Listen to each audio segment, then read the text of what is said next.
While the 2013 Volkswagen Beetle can be equipped with a naturally aspirated 2.4 or turbocharged 2-liter, I lucked into the extremely fuel-efficient and relatively rare TDI clean diesel convertible on the coldest week of the year. Not exactly the best week to test a brand new ragtop. Lacking warm weather, I did the only thing I could do. I drove the wheels off it. The VW Beetle TDI's 2-liter 4 produces 140 horsepower and 236 foot-pounds of torque. The Beetle TDI can be equipped with either a 6-speed manual or dual-clutch DSG automatic. Torque peaks at about 1750 and horsepower peaks around 4,000 RPM. This gives the Beetle unmatched driving characteristics among convertibles, seeing that it's the only ragtop diesel sold in America. Last week it was almost balmy by comparison. This week it's been struggling to get into the 20s. Every time in the morning when I come out to start the TDI, I worry, is it going to start okay? When it hits the single digits, is it going to turn over? I've had no problems with the TDI this week. Coldest day was 6 degrees. It wasn't real happy, but she started right up. Here's the trick. You need to press the start button twice. Put the clutch in.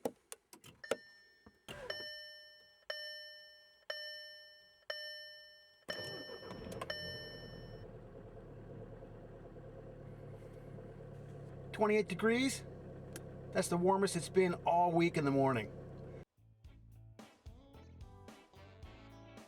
The official mileage estimates for the 2013 Beetle TDI are 28 city, 41 highway miles per gallon. Despite cold temperatures, we had no problem dispensing with the EPA numbers in our manually equipped denim blue tester as we rolled up over 600 miles, scoring 48 miles per gallon on the interstate highway and 37.7 miles per gallon combined in a week where temperatures ranged from the low 30s down to the single digits.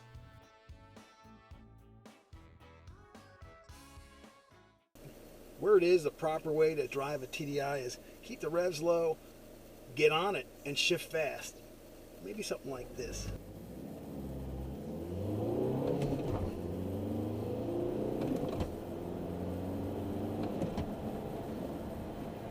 You want to get up into the highest gear as quickly as you can. Use that throttle judiciously. Then use inertia. And get your cruise on. The upshift, downshift light, cool stuff. It's not always accurate, but it'll give you a good idea where you should be.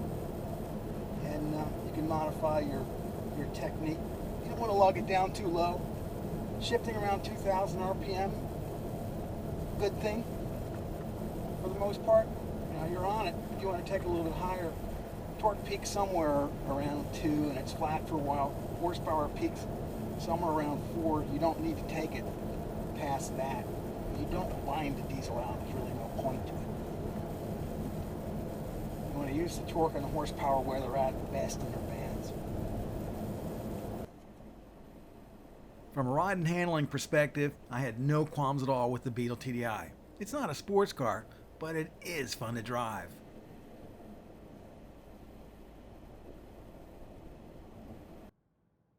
The monochrome multifunction indicator provides both average and instant MPGs, which VW refers to as consumption.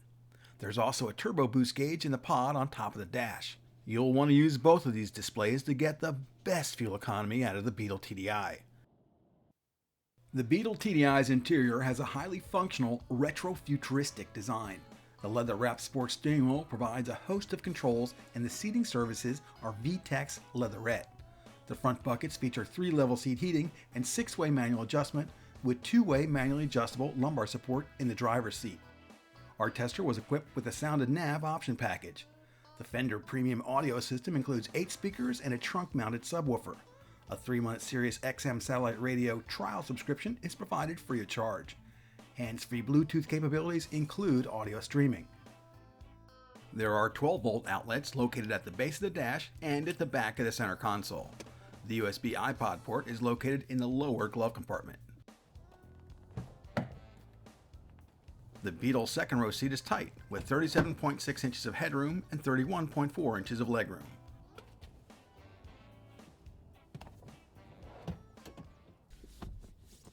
Whew, okay. This front passenger seat's all the way back. I am in here about as tight as can be. You know, what do we got? Maybe an inch of headroom, about 5'10" or so. Got a lot of hair. But would want to spend a lot of time in here with the top up. Top down might not be too bad. Although there's just 7.1 cubic feet of storage in the trunk, a split fold-down rear seat allows for loading of longer items, including snowboards. All in all, the Beetle TDI Convertible is one of the most unique cars available in America today. While the styling might not suit everyone's taste, the Beetle TDI's fun-to-drive and fuel-efficient attributes cannot be denied. Zipping through the gears is a hoot. In the second part of this video, I'll provide a behind-the-scenes look at highway testing.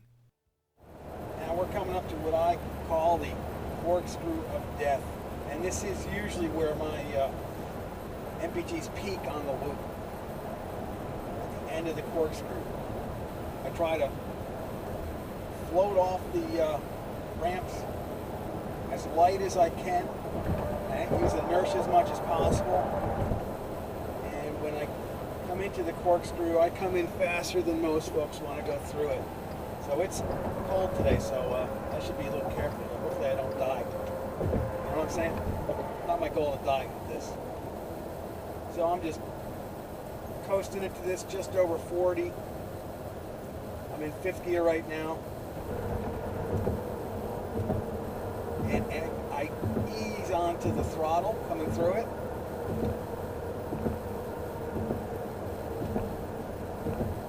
Try and maintain as much speed as I can. And then we've got this long uphill.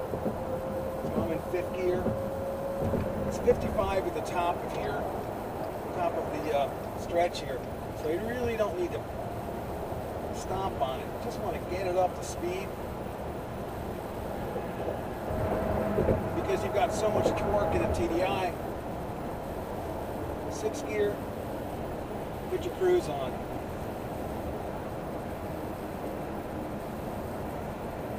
And right now we're running 49.6. That's pretty crazy. We'll see where we are all the way through this. Generally it drops because a lot of uphill. Coming up to our next ramp, there's a bit of construction here. It's a little messy. I got down a cruise earlier than I would have if they weren't building a whole new bridge over there. So again, I try to be as light as possible. And the Beetle always wants you to upshift.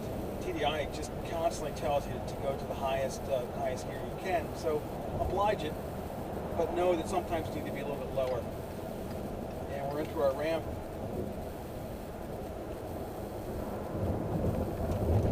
Completely off the throttle. Oops, there goes one of my cameras. Downshift through here. Try not to use the brakes. And sometimes you can time this light. Usually you can't. So the downside to a diesel is, compared to a hybrid, when you're sitting at these lights, you're burning fuel, unfortunately.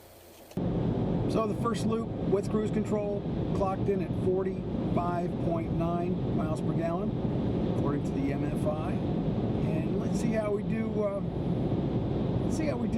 Without cruise control, varying our speed between approximately 60 and 72 miles per hour, depending on the road conditions. Here's a cool part of the nav that you're seeing more and more now. Speed limit on the nav. So if there's no speed limit sign nearby, you know how fast you should be going. We're on the home stretch, second loop with cruise. This one with cruise control off, and doing pretty well. Fingers crossed. I'm gonna crack 50. Fingers crossed. It's tough. It's tough. Simple fact is, the faster you go, the more fuel you're going to consume, no matter what you're driving. You're fighting physics, you're fighting wind resistance, aerodynamics, all these factors. So, if you really want to save money on the highway, don't fly. Pick a reasonable speed, stick with it, Use inertia when you can. It'll be good. I am hopeful that I'll get close to 50. I'm not watching the average coming in. I've been watching the instant, or the consumption gauge, as Volkswagen has named it. And it's a trick, man. It is a trick. You got to use inertia to your advantage. And those times when you're on a level run or slightly downhill, you can really run the numbers up. Once you're going uphill, it's tough, but you got to use inertia there too, and maybe eat up a little bit of your speed. So we got a few more miles to go, and got my fingers crossed. 50. Very nice, very, very nice. Let's see if I can get a 50.1 as we approach the end of the ramp. There it is. So we're going to call this run 50.1.